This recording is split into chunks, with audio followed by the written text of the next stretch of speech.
I'm Gabriel Morency for Sports Interaction. Let's do this thing. Trick or treat style. As Halloween weekend has a little bit of something for everybody.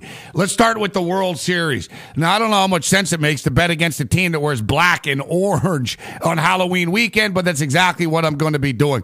I don't think the Texas Rangers are done just yet. Baseball is a streaky sport. I think a day off will help the Rangers right now, and I like the fact that Cliff Lee will be coming back one more time. I mean, Cliff Lee's not going to lose twice in the World Series, is he? Although everything has been illogical thus far in the baseball playoffs, home field didn't mean much until now. And they always say that the series hasn't begun until a road team gets a win. Well, we haven't seen that yet. I like the Texas Rangers to get it done over the weekend. And in fact, I think the Texas Rangers are worth a look on the series price. Now, it is Halloween weekend, and it's great stuff, man. Pittsburgh and New Orleans on Sunday night. You got to be kidding me. New Orleans Saint fans don't need a reason to get dressed up. I mean, they're a bunch of psychopathic voodoo worshiping psychos, and God bless them for it. I've always wanted to go to a game at the Superdome, and I never have.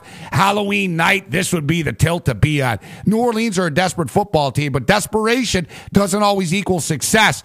Pittsburgh are seemingly the luckiest team in the National Football League. They get the benefit of every call. They have referees from Pittsburgh that seemingly travel with the team. Ben Roethlisberger's suspension gets reduced. I don't have to tell you about the Pittsburgh Steelers, do I, Seattle Seahawks fans? I like the Pittsburgh Steelers to get it done. The fact that they didn't get any respect coming into the year without Ben Roethlisberger, they've been playing with a chip on their shoulder. And now that Ben Roethlisberger is back, he's playing with a chip on his shoulder. Pittsburgh Steelers are a dangerous football team that look like they're Super Bowl contenders for real. Don't be surprised if the Pittsburgh Steelers are playing in another Super Bowl at year's end. Now, we're doing this thing trick or treat style. We just got to figure out where the tricks and where the treats are. And I'll tell you what, you want a trick? Here's a trick. Dallas Cowboys -6.5. That's a trip. That's a trap, and everything else in between. John Kitna hasn't started the football game in over 2 years' time. He looked horrible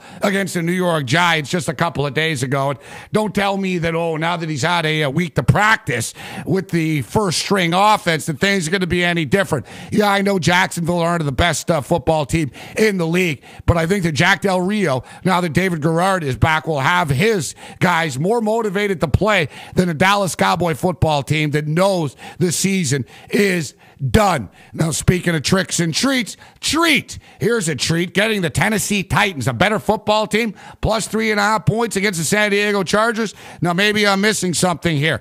Now, I haven't been crushed by the San Diego Chargers all that much this year. And in fact, I've had success betting against them.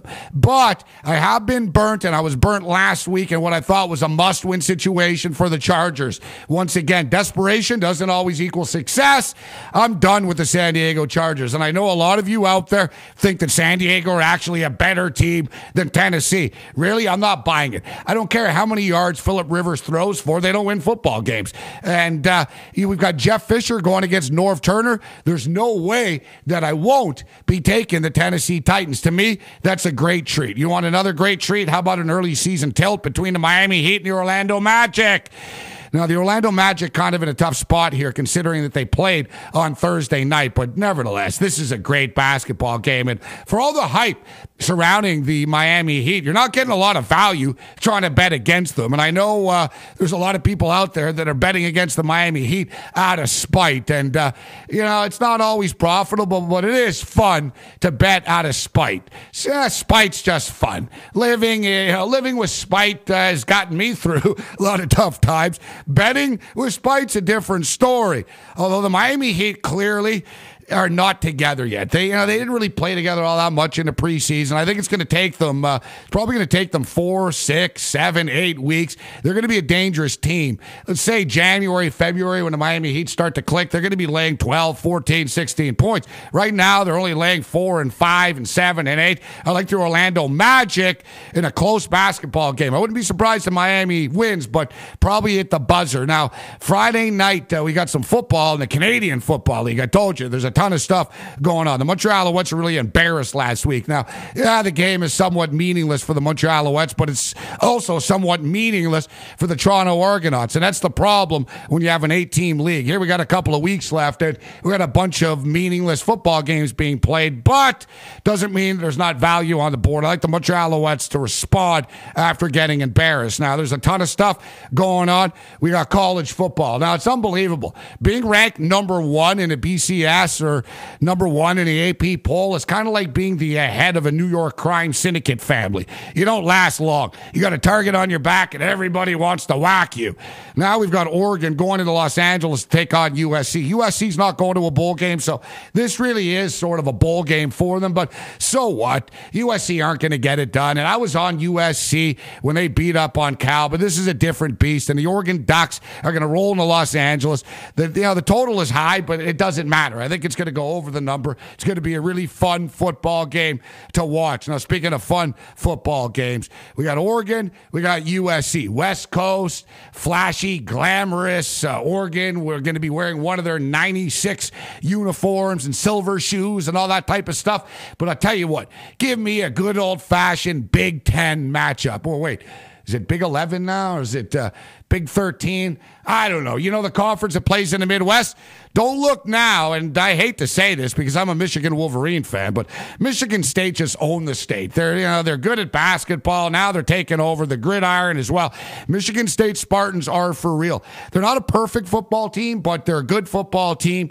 They're a team that plays within its means, and seemingly the coaching staff just always makes the right decisions. Now, making the right decisions sometimes puts you in a hospital like it did their head coach, but Michigan State getting 6.5 points is just too good to pass up.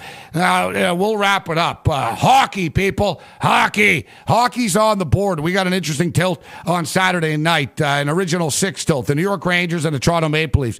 Normally, I'd say yawn and, oh, God, these two teams have already played 2 times already. This is the 3rd time they're going to be playing this year, but that's what kind of makes it good because there's a lot of jerks on both of these two teams. And Saturday night, Toronto, national television, should be a lot of fights. Things should get ugly. Should be, good old-fashioned original 6 hockey game. Happy Halloween, everybody, and I hope that you get a hell of a lot more treats than tricks. But before we let you go, here's a couple of Halloween costume suggestions. You know what I'm going to do? I'm going to show up at a party all high on coke. Yeah, maybe I'll get drunk too. Of course, I'm going to show up with a hooker. Hey, look at me. I'm Charlie Sheen. And if you really want to scare people, just dress up as Gary Bettman. Other than that, you're on your own. May the waiters be yours. I'm Gabriel Morency for Sports Interaction.